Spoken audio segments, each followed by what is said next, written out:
Greetings from KS Rangasamy College of Technology. This is Dr. Ilango, Professor, Department of Electrical and Electronics Engineering, KS Rangasamy College of Technology.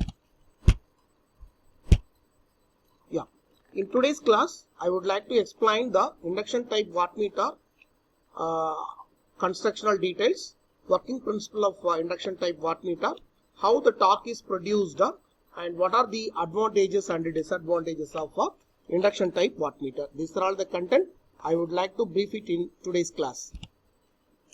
Introduction. It operates on the same working principle on which the induction type ammeter and voltmeter.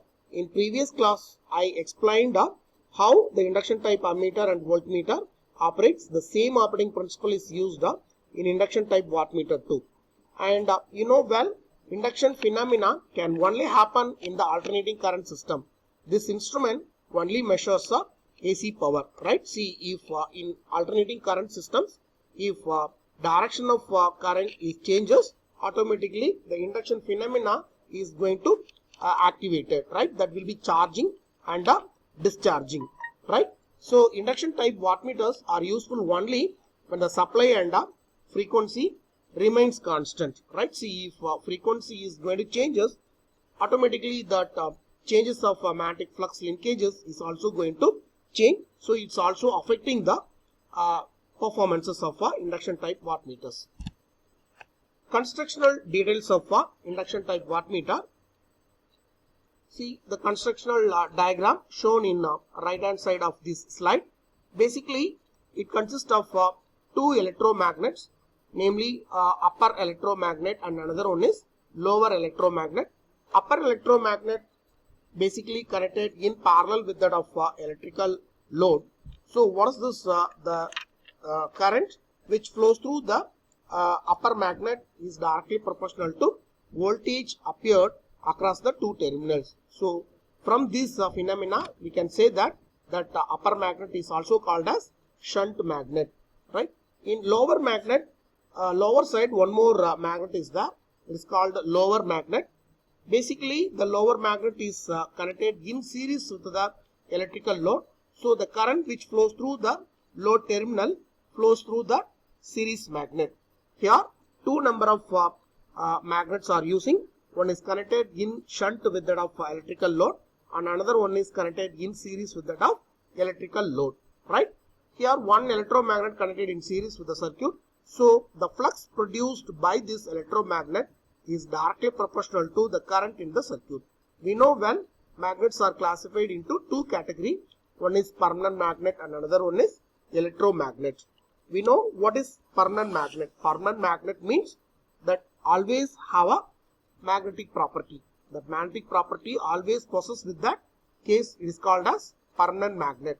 Whereas in electromagnet, whenever it carries the current, whenever the coil mounted on this core, what is this? It attains the magnetic property. Unless otherwise, it will be a ideal positions, right?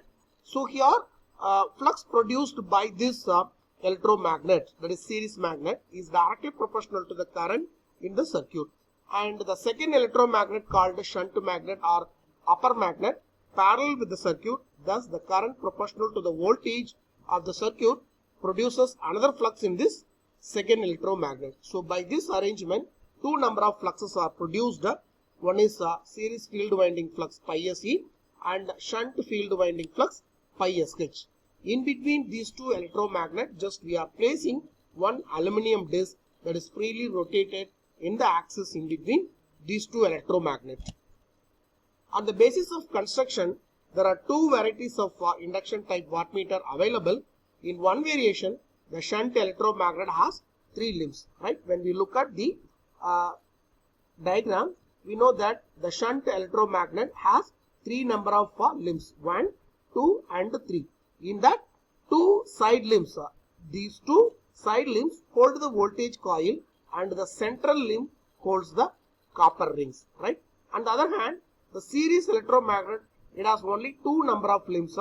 Both these two limbs hold the current coil. This is one type of construction. Whereas in another second variation of induction type wattmeter, series electromagnet has three limbs, right? series electromagnet has 3 number of limbs. That is 1, second limb and a third limb. In that 3 number of limbs, central limb holds the current in the coil, right? Central limb holds the current coil, whereas shunt electromagnet has only 2 limbs. Here the yoke of the electromagnet holds the voltage coil.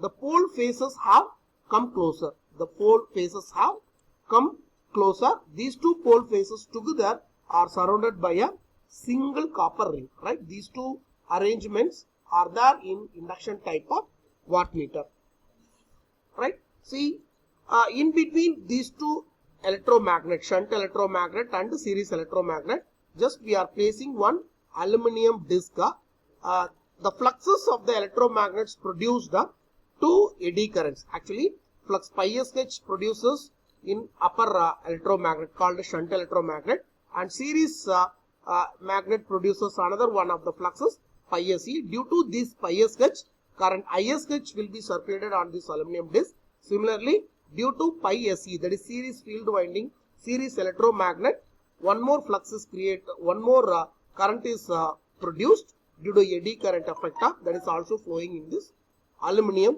disc. The interaction between eddy currents with the fluxes produces the deflecting torque. Actually, this is the operating principle of a induction type wattmeter, right? Flux pi SH interacts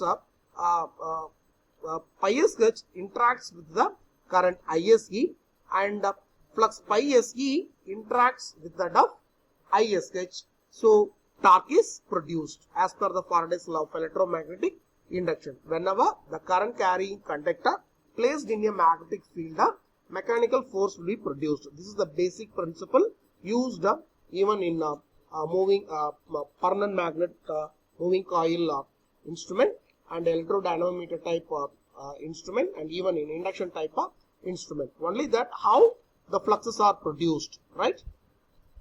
There are 2 or 3 copper rings fitted on the central limb of the shunt electromagnet, right? There are 2 or 3 number of copper rings fitted on this central limb of this shunt electromagnet.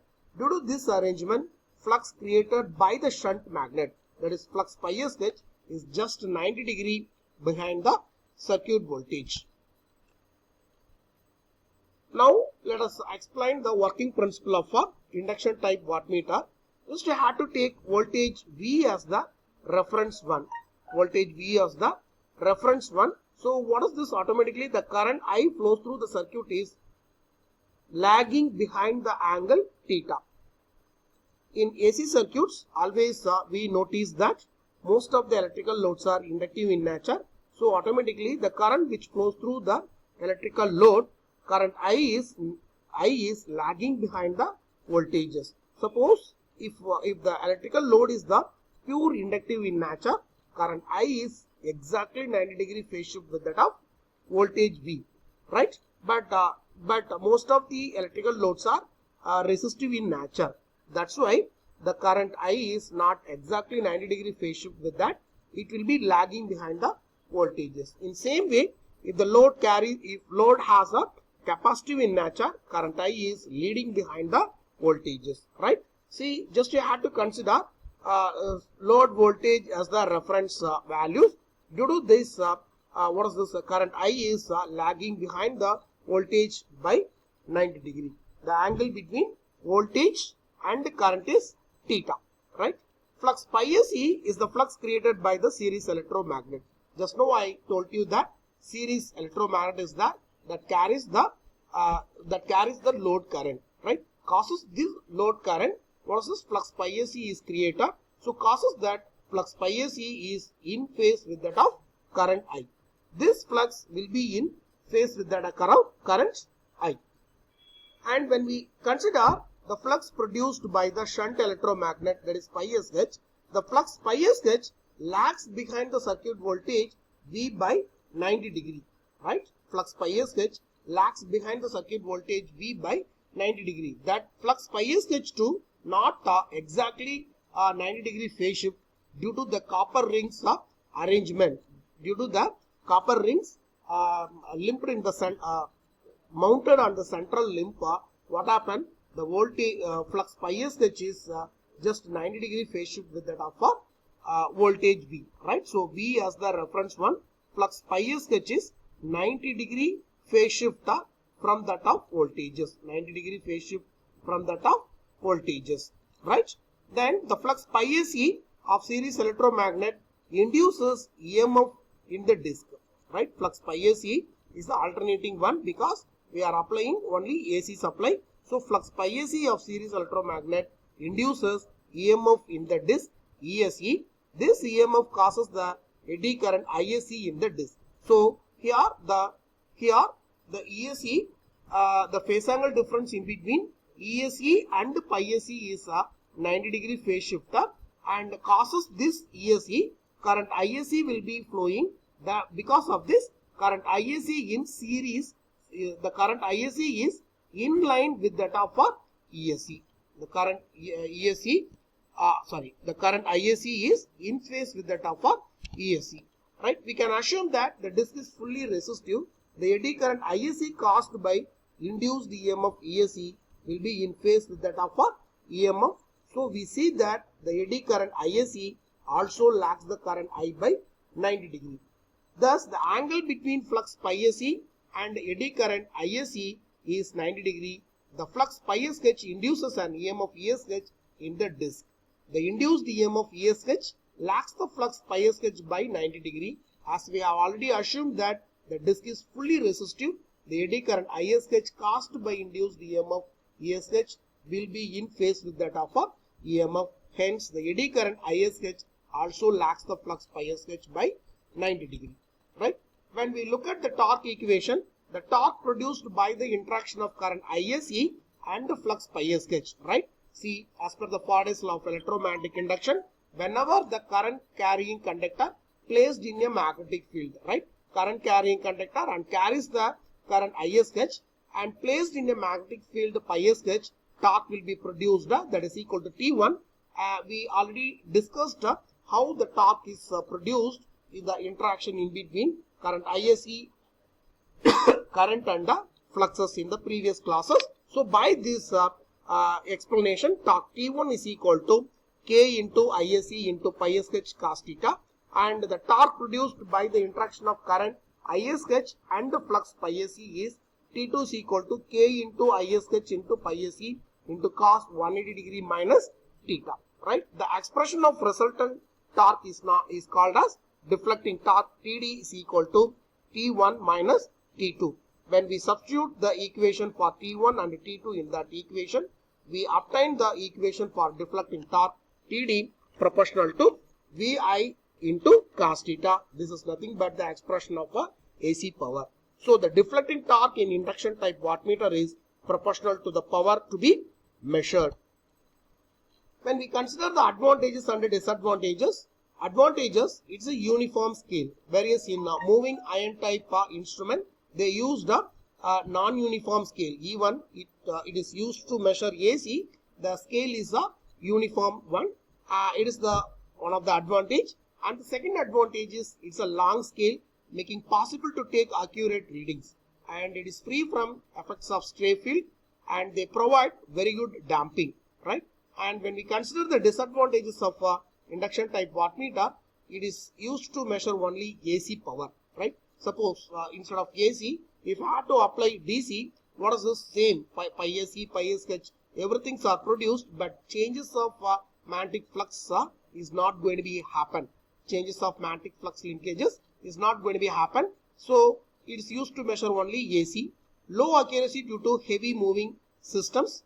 They cause serious error due to temperature variation, and it consumes more amount of consumptions, and the variation of frequency affects the reactance of the winding. If frequency is going to be changes, induction phenomena is also going to be changes, so it affects the reactance of the winding. These are all the advantages and disadvantages of induction type wattmeter.